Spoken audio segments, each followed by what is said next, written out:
NEPM's podcasts are funded by Armbrook Village, offering research-based arts, music, fitness, and lifelong learning programs at their assisted living and Alzheimer's care community in Westfield. armbrookvillage.com. Welcome to the Fabulous 413. I'm Khalees Smith. Monte is recovering from being two fictional characters and walking 43 miles, but later in the show, we'll hear how the March for the Food Bank 15 sounded at its Bank Row finish line and after party at Hawks and Reed for all those walking and those who came to pick them up so they didn't also have to walk home. But as tomorrow's federal holiday looms, we start by learning more about the peoples who were on this land first. Boundless is an exhibition that features work by Native American writers and artists grounded in but not contained to the Northeast. Boundless takes shape like water, moving across generations and geographies and expanding conversations about kinship, presence, resistance, and history through its flow. A wide range of materials from Amherst College's collection of Native American literature and the Mead form the core of the exhibition and are joined by key works on loan from artists and other institutions and private collections. Objects in the exhibition span from the present back to the 18th century and range from paintings to sculpture, video, historical text, basketry, cookbooks, and more. As well, some objects by non-native artists provide contrast and context and are themselves recontextualized. The Boundless exhibit has 4 distinct branches. 2 museum exhibits launched in the fall of 2023 and the spring of 2024. A forthcoming book is due out in 2025, and a digital education platform that was launched this fall. And to talk about that latest segment of the Boundless Project, we're joined by Professor Kiara Vigil, who served as one of the advisory committee members for the project. Kiara Vigil is the Associate Professor of American Studies, Dean of New Students, Program Chair of Educational Studies at Amherst College. Her books have re-examined the importance and place of indigenous folks in history and cinema, and she's currently amidst a project studying and translating newspapers of the Dakota people, who are also her ancestors, and teaching an introductory course to Native American and Indigenous Studies at Amherst College in the spring. Thanks so much for joining us. Thanks for having me. This is such an expansive project. I only got to see in museum the second section of it, but can you talk about its impetus? Yeah, I think what's special about Boundless was that the entire museum was dedicated to this exhibition, and Hyde Erdrich, who is Ojibwe, was able to be the guest curator. So I think that we did a really fine job of bringing in a Native poet to think about representation and questions of image and text. And this, the terminology Boundless is really referencing that what we might think of as a boundary between writing and art is perhaps more fluid. That's why the water motif was throughout the museum. And I was part of the advisory board. So what Hyde did at the start was say, I can't do this alone. Ojibwe people, Native people, Dakota people certainly are really invested in relationships and relationality. And so I think Hyde wanted to bring in other Indigenous perspectives and voices, students and faculty and community members. And that's how the advisory board was born. And together we really had lots of conversations, a lot of dialogue across a long period of time to help Hyde make choices about how to curate the exhibit across the entire Mead Museum. So really special opportunity for all of us. Was it always intended from its beginnings to be both a museum exhibit and an educational platform and a book? It seems a lot to do. It is a lot. Yeah. Yeah. I think so. And part of that is because at Amherst College, in addition to the Mead Museum, we have our archives and special collections, a Native literature collection, and that has over 3,000 different books by Native authors. And so I think the idea was, how are those authors working with Indigenous illustrators and creators, and how could we take some of the stories represented in those books and connect them to the museum and some of the collections that the Mead had, but then also how they would necessarily need to borrow Indigenous artwork from other places. I think the Mead is really forward thinking and clear that we didn't have enough Native art represented at the museum. And so this was an opportunity to think about what we do have, which is books, and also how we might bring in Native artists, some who are really, contemporary practitioners, into the conversation with those books. So that was part of how that happened. And I think the natural outgrowth of that was we want to share these stories. We want to share them with the wider public. We want to share them with a K through 12 audience in addition to our college students. And I mean, I was able to teach a course embedded in the museum. So that was one way in which we started to do that work. That is Kiara Vigil, who is Associate Professor of American Studies and Dean of New Students at Amherst College, where this Boundless exhibit was housed in the Mead Art Museum. If we go to the Mead now, we don't see any of this anymore, right? So that part of it is sadly over, and we missed it, right? There's some traces. Yeah, there's some traces still there. Thankfully, online now, everyone across the world can have access to the digital materials that were created out of the exhibit. Some of them include interviews with Hyde, the curator, and images of what the exhibition looked like at the time, and some other questions and materials for thinking about Boundless beyond the one-time exhibition across the whole museum. So that's what my college students were able to do. They worked in groups of 2 and 3 to help curate an online complement to Boundless, and all of those materials are now available online. So if you go to the Mead Art Museum's website, you'll be able to read through some of what they learned from working really closely with the museum. And we read a book by Amy Lonetree called Decolonizing Museums at the start of the course. And I think a lot of the students were really invested in thinking about, yes, the history of museums and their work with Native people, Native artists and culture, but also what are contemporary museums and artists doing to keep Native culture alive and present in our lives every day. Oh, that's really cool. I didn't realize that the students had curated the digital portion. That's yes. Fascinating.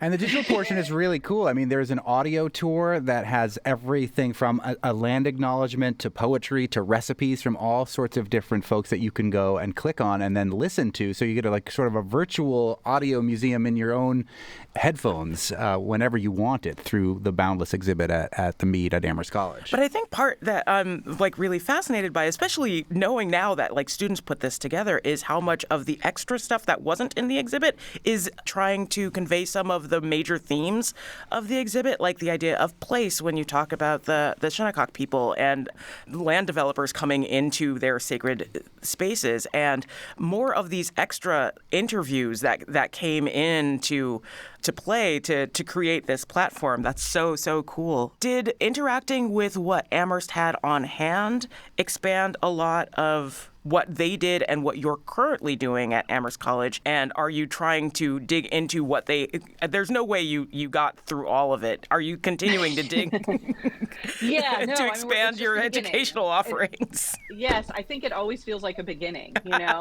for sure.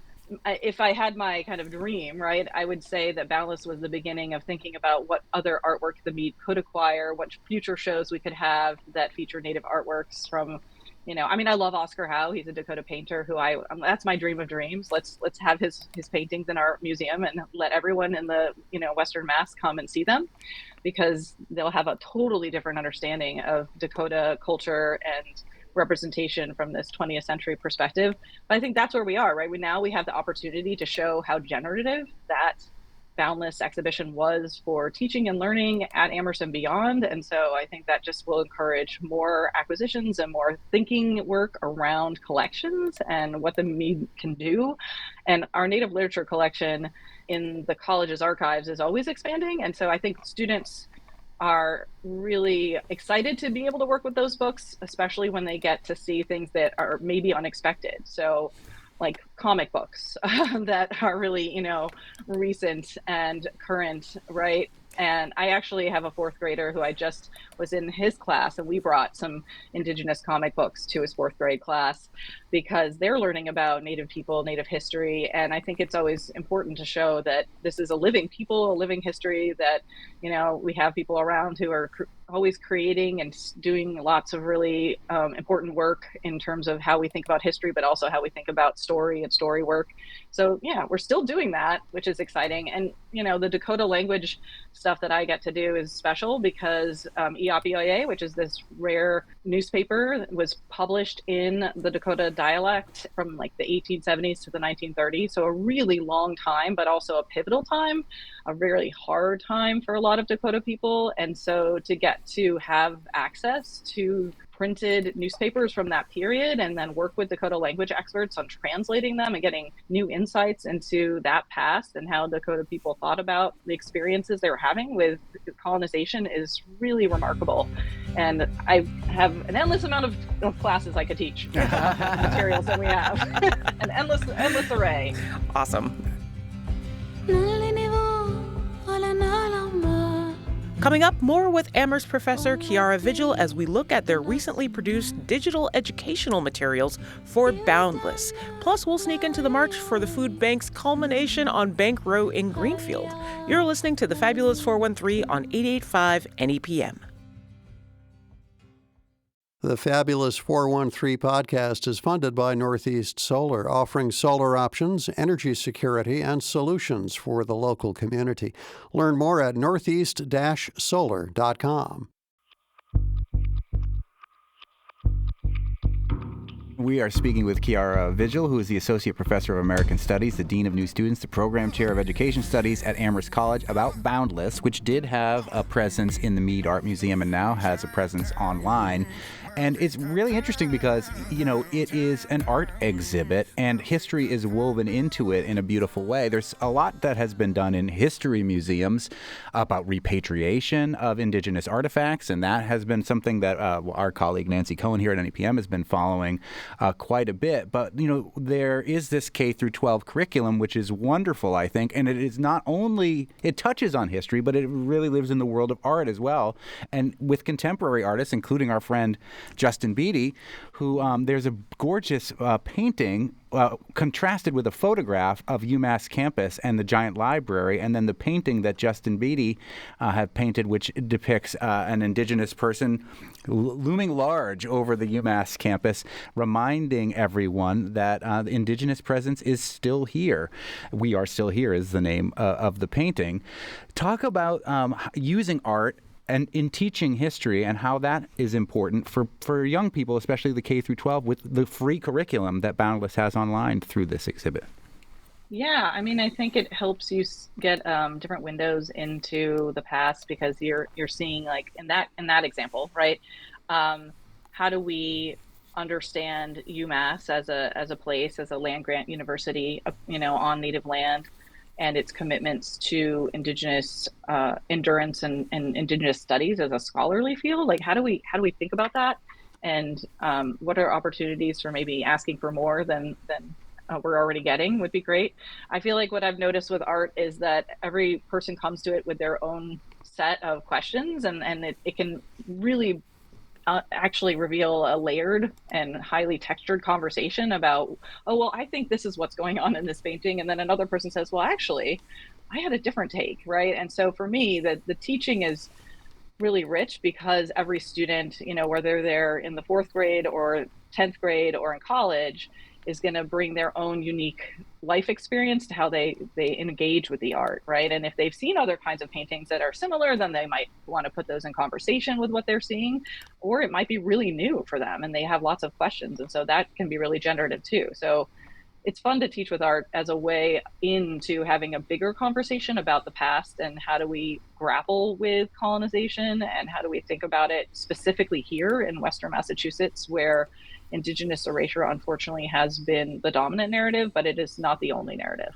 Was it hard to balance how the curriculum was presented for the exhibit? Because you're covering a lot of varying levels of education and understanding by presenting it in a very broad, K through 12 way. And some of those questions might be implied, but I'm also thinking of being the one out of the two of us that went to one of the exhibits. I'm thinking specifically of, I cannot remember the name of the artist, but the one who made the accordion books. And I wonder about trying to introduce some of the concepts that he has in those particular pieces to younger audience. Was it hard to balance this in a way that really spoke across ages? That's a great question. I think what's universal across different ages is thinking about culture. Where does culture live? It lives in our languages that we speak. It lives in the foods that we like to eat, right? And it lives in our creative expression. So that can definitely be art and take different forms. So, what's really special about the online curriculum is that it's able to consider the Massachusetts learning standards for third graders, but it does more than that. It really is flexible because everybody across different demographics and different age groups thinks about culture in those kinds of ways. And so, there's an entry point for everyone, I think, and that's what makes it so accessible. And at the end of the day, I say this a lot to my kids. I mean, I think we all learn through story. We're storytellers, and there's a lot of different storytelling that is going on in these materials. And I think, that's also another way to make it accessible to everybody. We're speaking with Kiara Vigil, who is Associate Professor of American Studies at Amherst College, where the Mead housed the visual Boundless exhibit, and now the virtual Boundless exhibit continues online. And we keep mentioning this K through 12 curriculum. Are you able to track who might be using this, or have you gotten feedback from different schools or school districts that have been using it, especially locally, as a resource? That is a great question that I have to say I do not have the expertise to answer, but I know that Emily Potter-Njai, who works at the Mead and as their education kind of director there, would be able to answer that probably a little bit better. I'm not sure how much traction we've had so far, but I know that the site can do that, right? You can, with websites, you can track, usage and get a sense of where people are going, how they're navigating, what they're clicking on, how many videos they might be watching, how many people have opened it.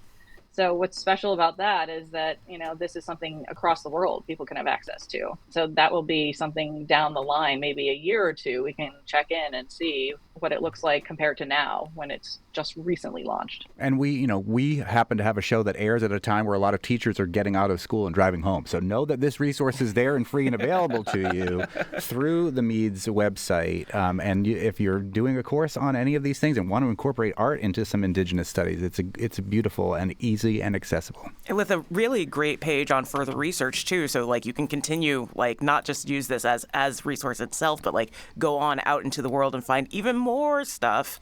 But I'm curious how this platform, how Boundless as digital educational medium is going to differ from the book that's due out next year. Yeah, that's a great question. Well, I mean, there are limits to books. I love books. I'm a reader of books, a writer of books, and I love books, but I think the digital allows for that sort of interconnectivity, that hyperlinking.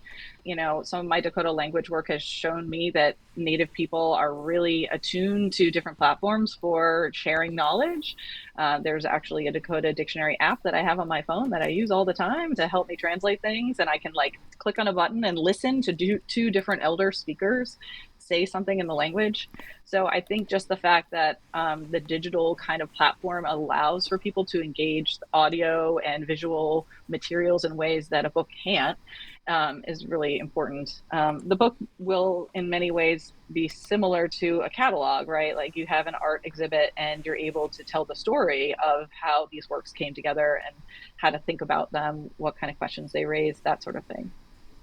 Has working on this project with students and with Hyde changed your approach to your own research and the projects that you're pursuing in book or teaching form? Yeah, I love thinking about public history, right? Thinking about how to take whatever materials I'm working with and just give them a broader audience and make them more accessible. So I think seeing the finished product, so to speak, of the students and the work that they did in interviewing people, in learning about indigenous language study that's ongoing and really showcasing all of that, that's made me think about the website that I'm working on that is meant to help not only provide translations of this newspaper Iapia that I mentioned, but also just engage a broader audience around Dakota culture and history and language. Part of my aim is twofold, right? I want people who know nothing about anything to feel interested and kind of curious, and to be able to click around and kind of take it at their own speed, so to speak. So I love the multiple entry points that a digital platform enables. And at the same time, I want it to be a resource for Dakota language teachers and students. So you have to think about, okay, what do they need and how can they get access to this? So I think this project with Boundless has helped me think a lot about options, and how I might curate my own website work around Dakota language study for multiple audiences. Cool. I kind of want to ask the which is your favorite child question. So you've already mentioned your favorite artist that was in the exhibit, but was there an artist in either of the two on-site exhibits of Boundless that like really surprised you in like either its nuance or the connection that you felt to it? Yeah, I mean, so the I was surprised by this actually when I went to the kind of soft open of the Mead's exhibit for Boundless, and I was walking around and I saw a quote that I had written about Mitaku Eowaisin, which is this idea that we're all related.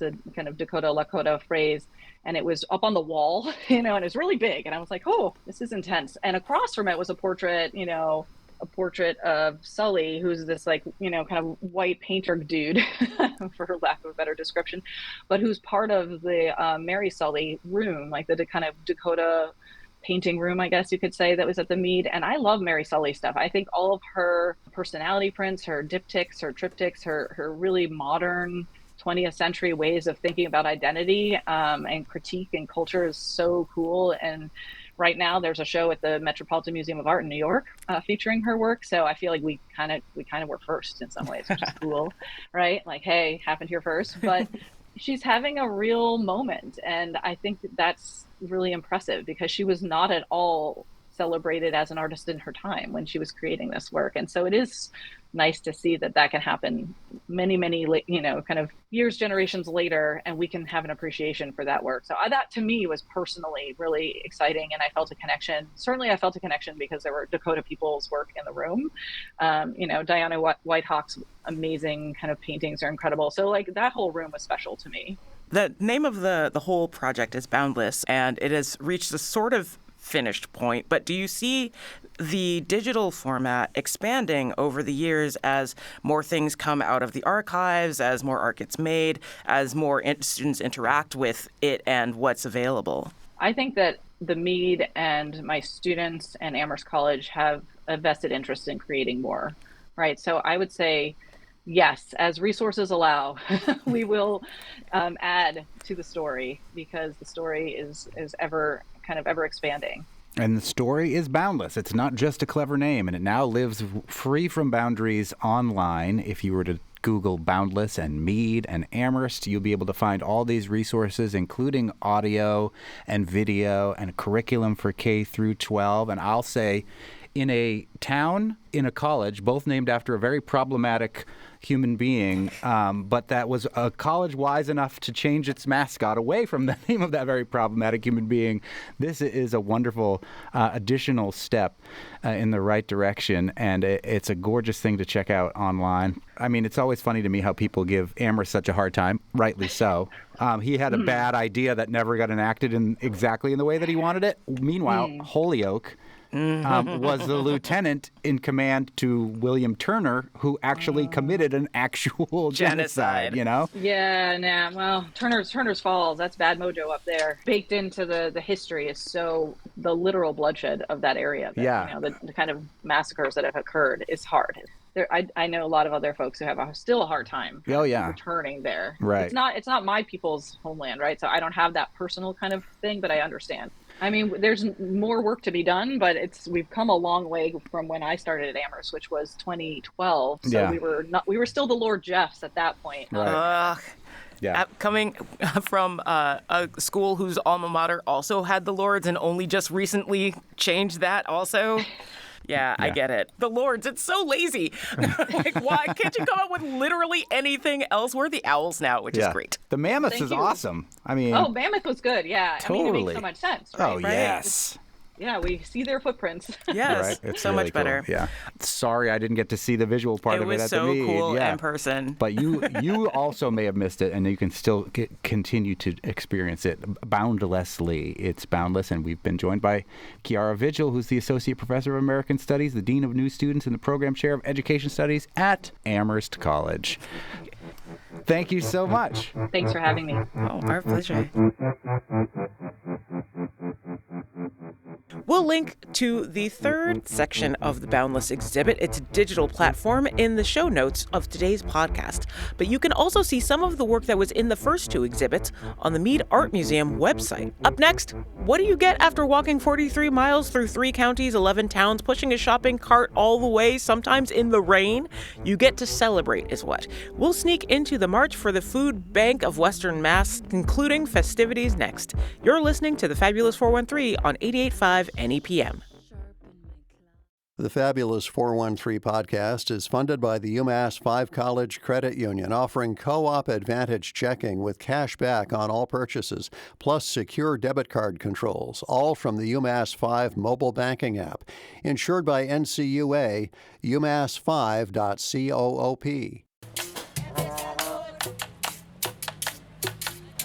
Here at the end of the march in Greenfield, awaiting Monte and all of his retinue coming up the hill. And what's your name? My name is Chris Richards. And yours? My name is Jake McCartney. And these are the folks responsible for maintaining the cart every year. What is that like? Has the design changed since its inception? It really hasn't, but we're due to, as soon as this is over, they want a new theme for some of them. Monte's cart is still going to remain blue and white with the flames, but the other ones with the fire on it, they're all getting changed. We're making one to hang up in the food bank. So there's a whole separate cart we're doing for the food bank, and we had a rough start to the first of the year, but we got them maintained with the tires and the new wheels on the front, and we got them push ready. But now we're gonna tear them apart and change a couple of colors on them. What's the hardest thing about maintaining the carts? Probably, if I had to guess, just making sure the tires are good to go, making sure that it's gonna last the miles that he puts on them, and making sure he's not gonna be broke down with a crowd behind him.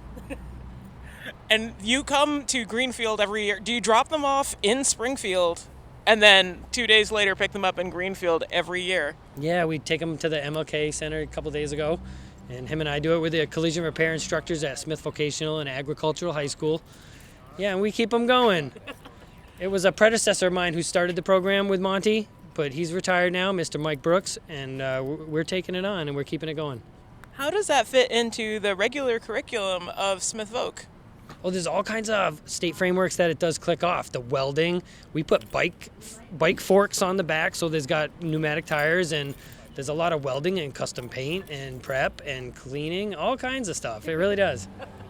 As the students work on the carts for the march, do they learn more about how hunger impacts the area? Well, they do. They definitely understand that. They're interested in it, even if they mostly enjoy test driving the carts. Can you tell me what the design is going to be on the second cart, or is that going to stay? Is there going to be like a contest for it? Do they already have ideas? They're throwing out a bunch of ideas, and they want to, I'll be honest, they want to airbrush food all over it, and we got to figure that out, how to make apples and corn cobs, and, I think that may be how we do it, even if it takes us a few tries. It's student work, after all. I believe in you. Okay, thank you.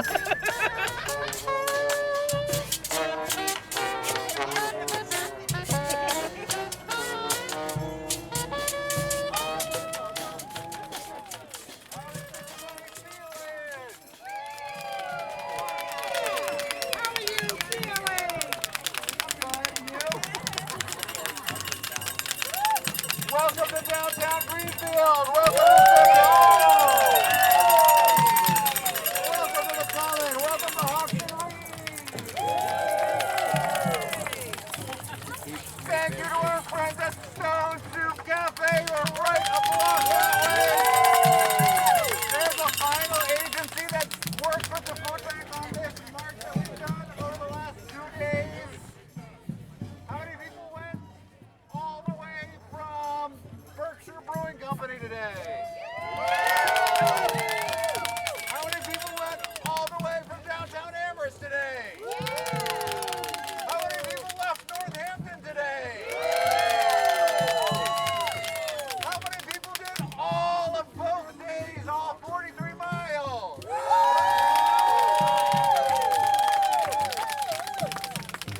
It is inarguable that what we've done here is stupid. But so is a marathon. What are you running from? Your feelings? At least we're running into our feelings with this.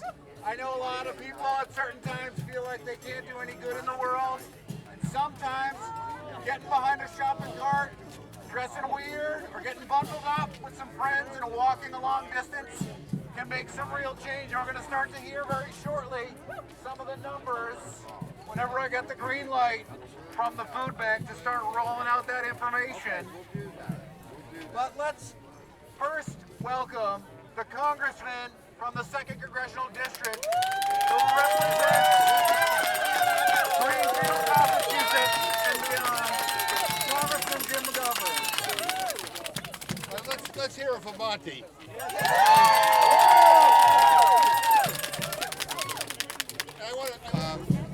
I think I talk for a lot of people here when I say that after what happened in November, I felt the compulsion to do something good. I want to be part of something good, and I can't think of anything better than this effort to raise money for the Food Bank of Western Massachusetts to try to combat hunger in our own community. We live in the richest country in the history of the world, and we have 47 million of our fellow citizens who don't know where the next meal is going to come from. We all should be ashamed of that. And I say this all the time, that hunger is a political condition. We have the money, we have the food, we have the infrastructure, we have everything but the political will. And this march here today, I'm really impressed with those who marched, young and old alike, and everybody in between, through rain and through cold conditions. This really was an incredible effort, but raising awareness about hunger and saying we can do better. And that's what this march is all about. And Monte and all the people at the food bank deserve our eternal gratitude. They are amazing. And I love them all. I love all of you who are on this march. And we're going to continue to fight to end hunger in our community here, but all across the country. Thank you.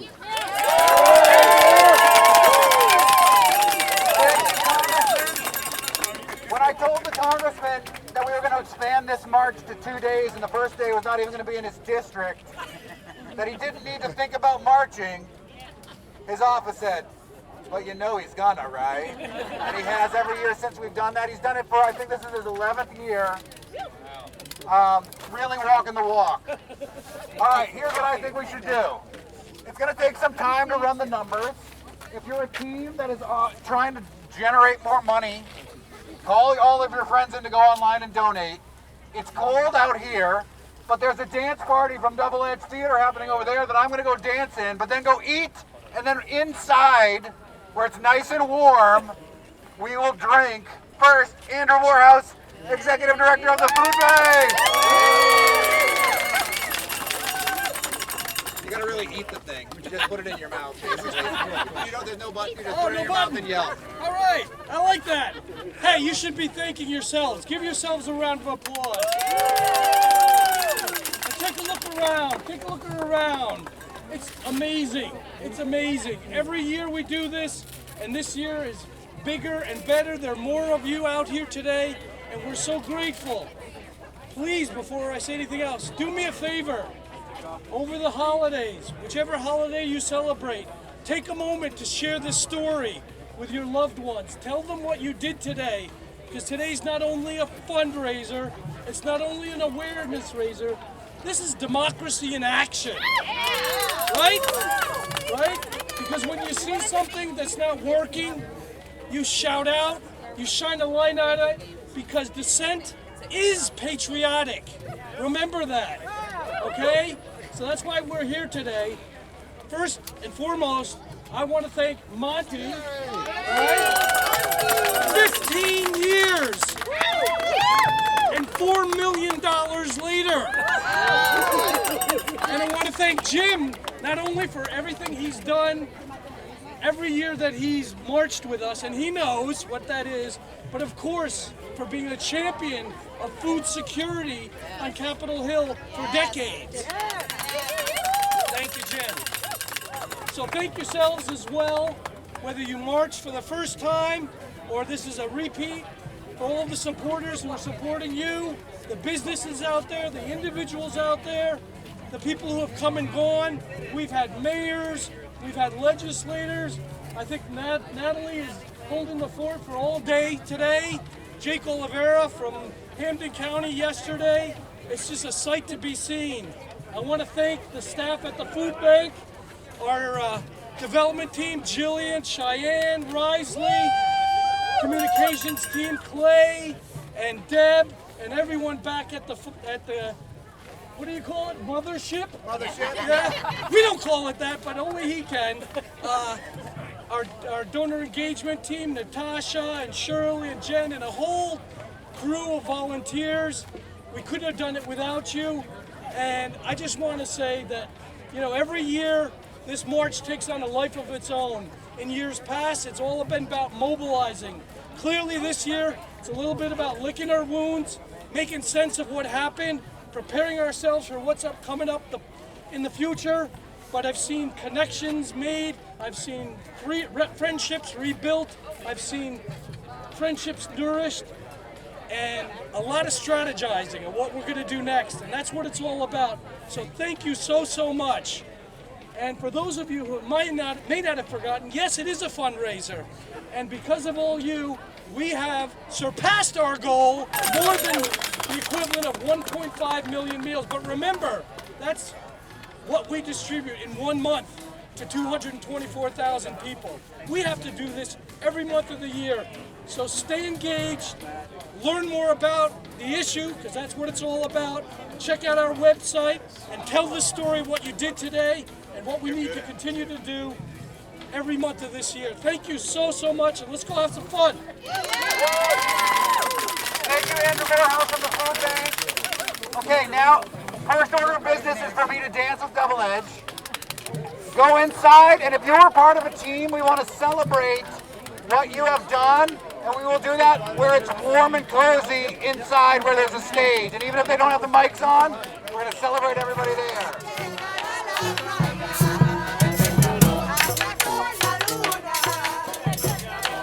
But how is everyone feeling now that the March for the Food Bank 15 is in the books? Let's find out. We cruise the March's after party at Hawks and Reed next. Fair warning, it gets a little loud when you're elated but tired from walking all that distance. You're listening to the Fabulous 413 on 88.5 NEPM.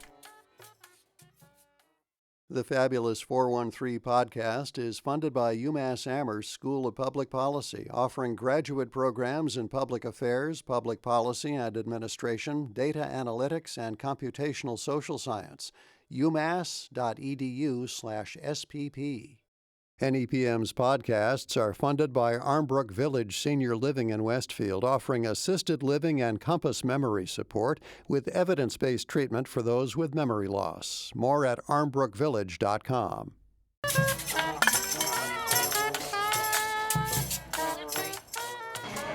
It's just, I don't know, Greenfield Savings Bank just gave these out. They're like, I don't want you to get hurt, is what Megan said to me. And I was just like, thank you. I don't want to get hurt either. And Okay, and we're not getting hurt because there's a giant, basically glow-in-the-dark slap that you have on your ankle. And Greenfield Savings Bank gave these out to all the marchers?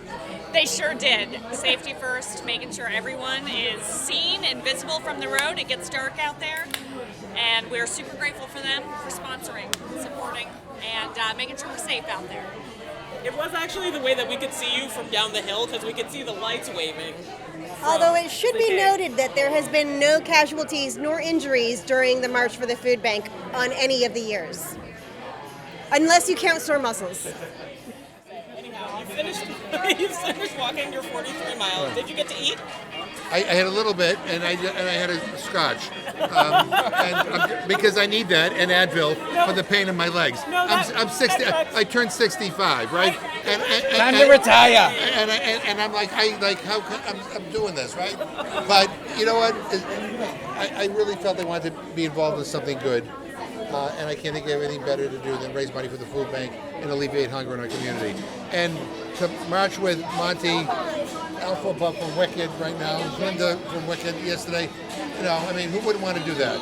Did everybody sing while you guys were marching? I did it a couple times, but that was it. We need to get a boombox this year. We had one little Bluetooth speaker, but you wanted to be near that person to hear what they're... No, there's no way for everybody to hear it. But I just say, Monte is like the best. Seriously. Over $500,000, close to $600,000 in the food bank. Think of how many people can be fed. That's incredible. So anyway, I heard outside, but inside I feel great. Do you need me to run interference so you can get out of here? Taylor has Hello, Sean Mary. Hello, Khalees. How are you? I'm fine. How are you? Good. So you've been on all of the marches? 13 out of 15. That's still a really good percentage. Missed the first 2. How many of them have been as rainy as this year? 3, maybe. Okay. Yeah. Your costume, both days, was wonderful. Yeah, a lot of people were predicting lion. Some people were predicting Toto. But, I had to be like a minion to Elphaba. So I had to be a flying monkey. And my good friend Kristen Bull, who is a fabulous seamstress, created the costume for me from scratch. It's a fantastic costume. Yeah. It's so good. How hard does the weather make the march now that you're dedicated to it? A lot harder. This morning was hard in the rain. As soon as the rain stopped and the clouds cleared, it reinvigorated everyone, and it was just smooth sailing. You have impeccable taste in whiskey. So, 363 days out of the year, that's what we go to for. But, Yeah. How important is it, besides just helping Monte out and making sure that he doesn't get stuck in places, to do this for the region, for you? It's extremely important. A lot of my customers come in and they struggle with many things, including food, shelter, and we help out when we can, and this is just a way to bring it broader to the region to help, the mothership, the food bank, to distribute food to all the sources that then distribute it to the people in need. Thanks for doing it every year, Sean Mary. You're welcome. I look forward to however you are dressed next year. Yes, it's always exciting to hear Monte's idea and then try and figure out how I can match it. Hello, producer Tony Dunn. Hello, Khalees Smith. So this is your second march. How do you feel after your second march? Well, I feel better than I did after my first march, where I was a hobbling hot mess. So a little sore, some hot spots on the feet, and tired, but it's such a wonderful cause and such great camaraderie on the road, especially when you're dealing with challenges like the pouring rain. Everybody comes together and just gets it done, and to hit the finish line and see that not only was the goal reached but exceeded. It's cliche, but it makes it all worthwhile, and it is a lot of fun despite the long miles and the long days. Pulling back a little bit of the curtain, not to lean into the Wizard of Oz metaphor too far, but Tony Dunn is one of the people recording all the things that we got to hear on our end during the show, and you had phone trouble because of the rain, and yet persevered. I did. Got some water in the charging port, and then at one point couldn't charge the phone, and it was dying. And of course, you, poor Khalees, back at the station putting the show together while we're off, gallivanting around the Pioneer Valley in Western Mass. I'm scrambling to get you stuff, and I'm like, oh no, I'm leaving Khalees in the lurch here. And thankfully, with the help of some paper napkins and blowing hard into the charging port, we got it working and we pulled it out. But it's a real team effort with this show and at NEPM, and again, going back to the march, it's just it's a real team effort. So. You feel like you had any highlights, anything that was a highlight for you over the course of the 2 days that you got to march for the food bank? Oh gosh, so many just little side conversations, getting to know people that I normally would not encounter in my daily life. Marching alongside of someone, you strike up a conversation and you learn things about them, and you share things about yourself, and you learn new things about yourself in that way, and it's really a magical thing. And the beauty of this, as someone who has put community at the heart of his professional career for a long time, is what the food bank and Monte have built with this march is a wonderful example of community at work, at play, and helping one another. And And so it's all an education. It's an education about each other. It's an education about food insecurity, which so many people don't know about, myself included. Before I started doing this march, I knew a little bit, but to learn just how bad it is in some places, and also how little it takes to feed people. The money that's raised here, the donations that are given, a very small amount yields a great deal in terms of service to people. And so, yeah, it's just a wonderful, wonderful experience. And of course, with Monte, it's always entertaining.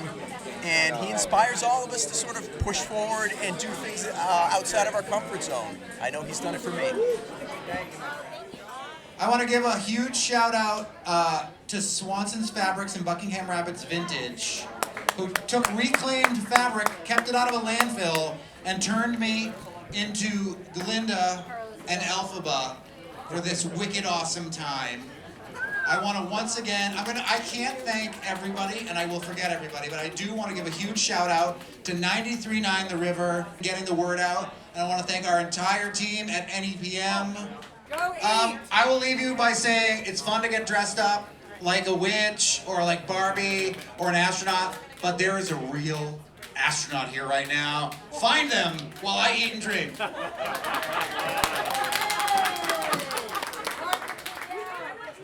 So Monte Belmonte, why is there not karaoke at this party anymore? We tried it, and there's not enough people were into it. It was too hard to coordinate, and more people have stayed later this time than usual. Usually, people just clear out of here after they have one plate, and then they're gone. If you're here, I'm here. If you're here for it, I'm here for it. I mean, I'm here for karaoke most of the time. How do you feel about the march?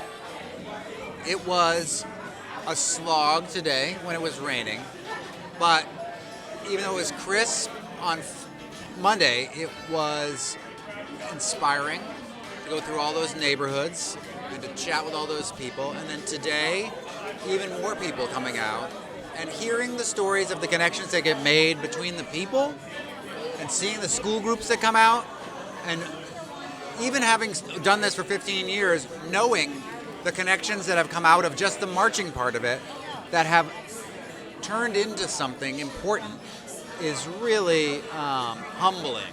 So the amount of money that we raised is phenomenal. It's a drop in the bucket for what actually needs to be raised, and that almost becomes symbolic at this point, because the connections that we forge and the community aid that we provide each other as marchers, and that we build from being marchers together, and as we go forth into our lives for the rest of the year, that is becoming more and more important to me as the march progresses. I was going to ask how important the symbolism of the amount is, considering the uphill battle that community effort has in the oncoming years, but that's a really depressing question, so I'm not going to ask it. Instead, I can answer it. I will tell you. I mean, okay. Yeah. I mean, we raised enough for 1.5 million meals, and that is the amount of food, or the amount of meals the food bank provides each month. So we've taken care of 1 month, let's say. And the other thing is, I found out from the Amherst Survival Center, that's the amount of meals they provide in the course of a year. So you could, skin this cat, for lack of a more edible metaphor, to say that this will have real impact. But, things are tough. Yet again, these connections that are being made, who knows who's talking to who back there that will enact the next thing that could become a big thing, a big change. The Western Mass Director of the Governor's Office just walked right by us right now. Their daughter is hugging my wife, so what? Who knows what could happen. Wait a minute. Tell me who you are. Kensington. Did you go on the march today? Yeah. Did you like it? Did you have a good time? Yes. Do you think you're going to do it next year, maybe? Yes. What Have you done it every year of your life? Yes. Oh, wow. That's awesome. Happy Thanksgiving. Happy Thanksgiving to you, too. Thank you. So we were scary. So there's been talk thrown about several times about trying to figure out a Berkshire leg of this, but what's difficult about doing that? Because it's not like Berkshire County isn't covered. Have you seen me? I am a banged up old man. A Berkshire leg. Maybe if we did it a week or two before or a week or two after. But I can't do 3 days in a row. I'm getting too old for this. Where would it be best to do a Berkshire leg? Well, we had worked with the food bank the year of the pandemic because there was a really active anti-hunger group at Williams College, and they were inspired by the march, and they were like, what if we marched from Williams College to Massamoka or North Adams? And we were all set to be doing that, and then the pandemic scuttled everything. That was one idea, but I'm open to whatever else. I think the more I get to know about Pittsfield, I think that has something fun written all over it. Maybe we don't march, but we hang out at Hot Plate or something like that. We can't just always hang out at Hot Plate, even though they're doing fun activist stuff pretty much all of the time. Says you. Okay, yeah, says me. Head over to foodbankwma.org to find out more about how you can help on all of those 11 other months Monte might have been referring to. On the next Fabulous 413, it's Black Friday, which is a crazy thing for anyone to have created or endorsed, but in classic 413 fashion, we're going to encourage you, if you are going to spend those dollars, do spend them locally. And we'll check in at a place where you can grab a tree, see lots of artisans in the hill towns, and more. I'm Khalees Smith. Have a great day off tomorrow, everyone.